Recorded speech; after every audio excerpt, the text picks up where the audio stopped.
I was collected from the Babery Clinic on Wednesday, the 6th of February 2013 by Mike Delaney, Clinical Director.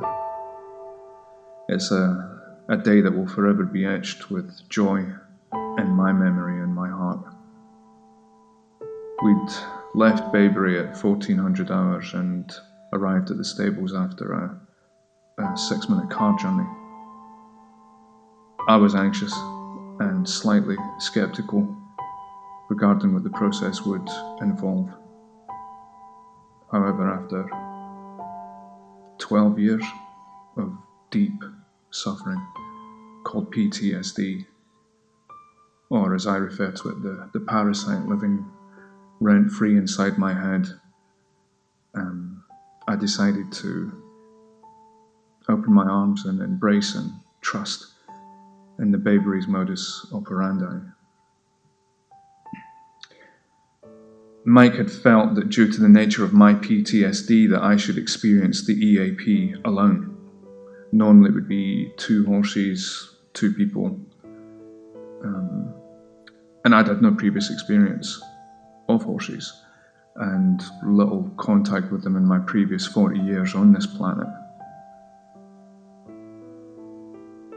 We had a short discussion about how the therapy was going to be conducted, and then the 2 horses were led by the reins to the paddock. Paddock was 40 metres by 40 metres approximately. One of the horses was large and tall, and the other was short and stocky. Both of them looked in good condition. No ribs were showing, but they were impressive. They were impressive creatures of beauty. They came to rest in the middle of the paddock, and when it came time for me to enter through the gate and into the paddock, I became more anxious. As Mike led us to the far left corner of the paddock. I didn't say anything to Mike about my anxiousness. I simply followed behind him. And once we'd reached my corner of the paddock, I noticed that the horses had moved to the other corner of the paddock. Mike started to say something and I interrupted him and told him about my anxiousness, and that in my peripheral vision I had noticed the horses moving away from me as I'd entered the gate, and I was confused about that. So Mike,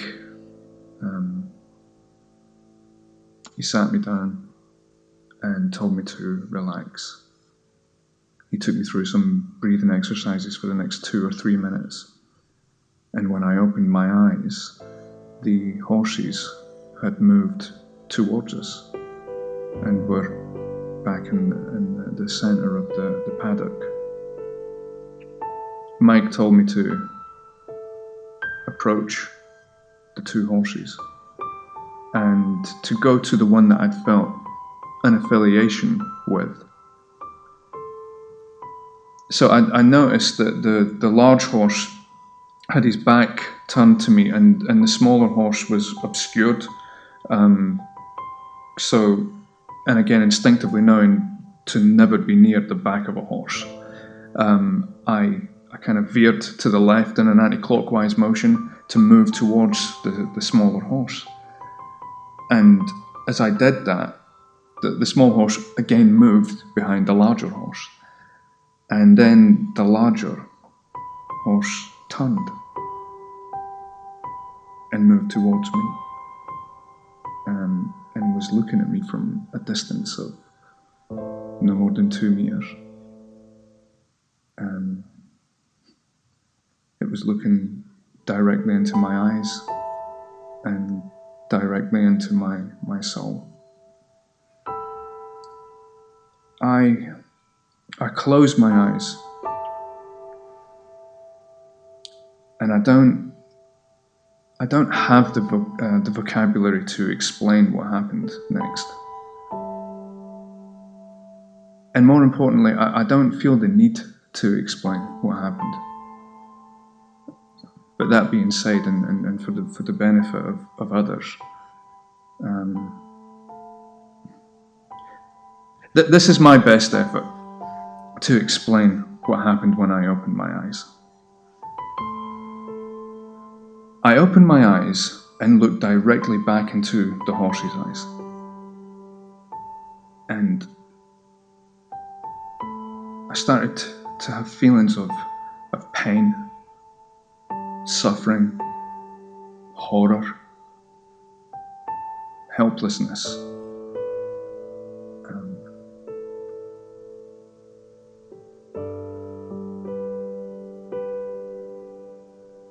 And I began to cry.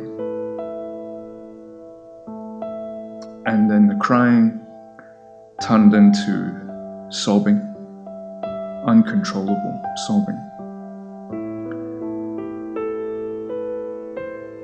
And every time I would look up, the horse was looking at me, was looking directly at me. And then I would put my head down again, and the sobbing would continue. And I had no idea how long this was going on for. It could have been 1 minute, it could have been 15 minutes. And I remember looking down and then feeling something and pushing me in my chest. And when I opened my eyes, the horse was pressing its head between my pectorals. And as this was happening, the smaller horse was suckling and nudging my right hand, which, unknown to me, was balled into a fist at this point. And this little horse would not stop suckling until I had relaxed my hand. My eyes were red, the tears were flowing, snot was pouring. And at that point, I turned to find Mike. And he was right there. I mean, he was very close. And I told Mike that I was exhausted and wanted to have a cigarette. On the walk from the centre of the paddock back to the gate, I remember feeling hope, not horror, peace, not pain. I was warm and comfortable, even though my previous experience had told me that I should be cold. I don't know what occurred. And knowing me, the notion of me not needing to analyze or question what has occurred is alien to me. During the cigarette break, Mike and myself, there wasn't much discussion. And then I finished my cigarette, and Mike asked me if I wanted to go back in to the paddock, and I said yes. He explained to me that he wanted me to take the larger horse for a walk around the paddock, and that I could think about whatever I wanted to. So, took the horse by the reins. I moved to the right hand side of its head, and we began to walk in unison, side by side. And I let my mind wander. The euphoria and invincibility that I was feeling pushed me to go back in time and to go to places that had intruded uninvited into my life and to every aspect of my life for the last 12 years.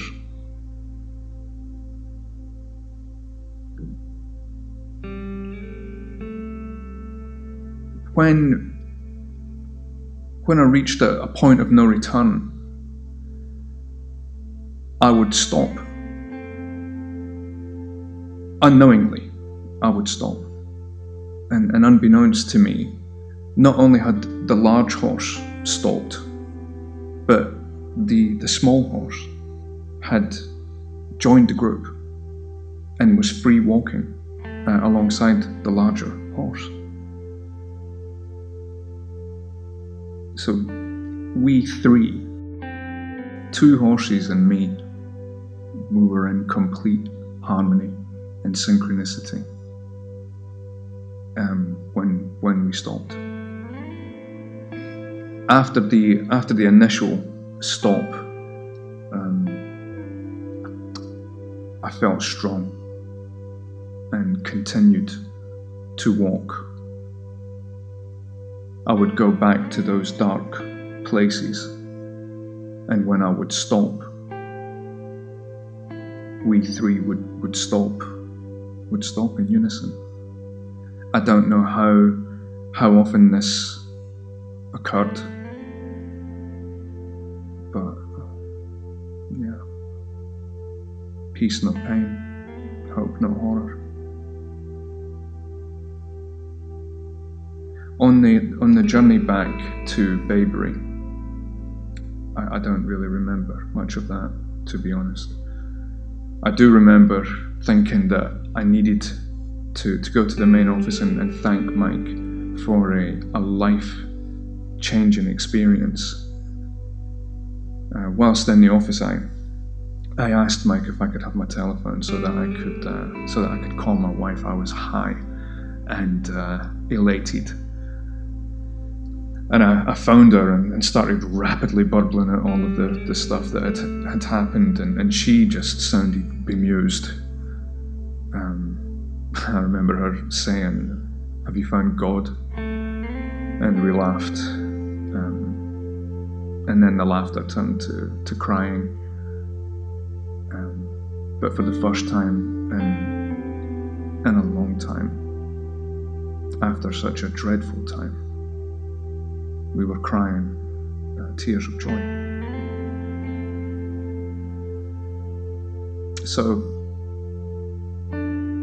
1 week following on from that day, and at the point of sharing this, the parasite PTSD has been downgraded to the status of squatter.